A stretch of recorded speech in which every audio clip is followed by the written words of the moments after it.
ಈ ಭಾಗದಲ್ಲಿ ಅಭಿವೃದ್ಧಿ ಆಗಬೇಕು ಅಂತೇಳಿ ಕಲ್ಯಾಣ ಕರ್ನಾಟಕ ಅಭಿವೃದ್ಧಿ ಮಂಡಳಿಯನ್ನ ಸ್ಥಾಪನೆ ಮಾಡಿ ಇಲ್ಲಿ ಪ್ರತಿ ವರ್ಷ ನಮ್ಮ ಸರ್ಕಾರ 5,000 ಕೋಟಿ ಕೊಡ್ತಾ ಇದೆ. ಈಗ ಮೊದಲು ನಮ್ಮ ಸರ್ಕಾರ ಇದ್ದಾಗ ನಾವು 1,000 ಪ್ರಾರಂಭ ಮಾಡಿ 1,500 ಇವತ್ತು 5,000 ಕೋಟಿ ಪ್ರತಿ ವರ್ಷ ನಮ್ಮ ಭಾಗಕ್ಕೆ ಅಭಿವೃದ್ಧಿಗಾಗಿ ಇವತ್ತು ನಾವು ಕೊಡ್ತಾ ಇದ್ದೀವಿ. ಇದು ಒಂದು ಬಹಳ ದೊಡ್ಡ ಲಾಭ ಆಗಿದೆ. ಈ 10 ವರ್ಷದ ಅವಧಿಯಲ್ಲಿ ಸುಮಾರು 9,000 ಬಡವರ ಮಕ್ಕಳು, ರೈತರ ಮಕ್ಕಳು ಡಾಕ್ಟರ್ ಆಗಲಿಕ್ಕೆ ಸಾಧ್ಯ ಆಗಿದೆ. ಈ ನಮ್ಮ ಆರ್ಟಿಕಲ್ 371J ಇಂದ ಸುಮಾರು 25,000ಕ್ಕಿಂತ ಜಾಸ್ತಿ ಮಕ್ಕಳು ಇವತ್ತು ಇಂಜಿನಿಯರ್ ಆಗಲಿಕ್ಕೆ ಸಾಧ್ಯ ಆಗಿದೆ. ಇಲ್ಲಿವರೆಗೆ 80,000 ಸರ್ಕಾರಿ ನೌಕರಿಗಳನ್ನ ಈ ಭಾಗದ ಮಕ್ಕಳಿಗೆ ನಾವು ಕೊಟ್ಟಿದ್ದೀವಿ.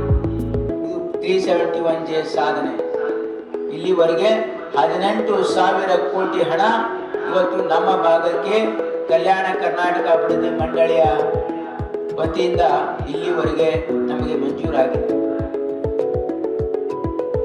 ಅಂದ್ರೆ ಆರ್ಟಿಕಲ್ 371J ಇಂದ ನಮ್ಮ ಭಾಗದಲ್ಲಿ ಬಹಳ ದೊಡ್ಡ ಬದಲಾವಣೆಯನ್ನ ಆಗಿದೆ. ಮತ್ತು ಇದು ಕೇವಲ 5 ವರ್ಷ 10 ವರ್ಷಕ್ಕಲ್ಲ, ಬರ್ತಕ್ಕಂಥ 100 ವರ್ಷಗಳ ಕಾಲ ಈ ಭೂಮಿ ಮೇಲೆ ಹುಟ್ಟತಕ್ಕಂಥ ಪ್ರತಿಯೊಂದು ಮಗುವಿಗೆ ಆ ರಕ್ಷಣೆ ಸಿಗಲಿದೆ. ಈ ಒಂದು ಕಾನೂನು ಬರ್ತಕ್ಕಂಥ ಎಲ್ಲಿವರೆಗೆ ಸಂವಿಧಾನ ಇದೆ ಅಲ್ಲಿವರೆಗೆ ಈ ಕಾನೂನಿನ ರಕ್ಷೆ ಈ ಭಾಗದ ಜನರಿಗೆ ಸಿಗಲಿದೆ.